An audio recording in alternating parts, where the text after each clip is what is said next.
നമ്മളെല്ലാവരുടെയും ധാരണ, പലരും പല വേദികളിലും പറയുന്നൊരു കാര്യം എന്താ അറിയോ?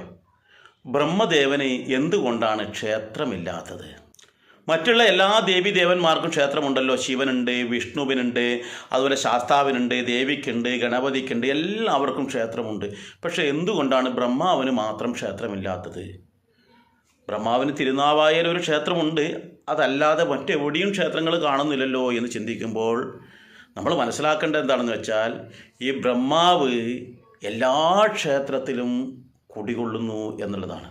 എന്ന് വെച്ചാൽ എല്ലാ ക്ഷേത്രത്തിലും ബ്രഹ്മാവിന് സാന്നിധ്യമുണ്ട്. കൃത്യമായി മനസ്സിലാക്കി കഴിഞ്ഞാൽ എല്ലാ ക്ഷേത്രത്തിൻ്റെയും നാലമ്പലത്തിനകത്ത് ഈശാനകോണിൽ 2 കല്ലുകൾ കാണാം, വരിക്കല്ലുകൾ. അത് ഒന്ന് ഈ ഈശാനനും രണ്ടാമത്തത് ഈ ബ്രഹ്മദേവൻ്റെയും പ്രതീകമായിട്ടാണ് ആ കല്ല് അവിടെയുള്ളത്. അപ്പോൾ ഇനി ആ ഈശാനൻ്റെ കോണിൽ എത്തിക്കഴിഞ്ഞാൽ ആ ബ്രഹ്മദേവനെയും കൂടി നമ്മളൊന്ന് പ്രാർത്ഥിക്കാം.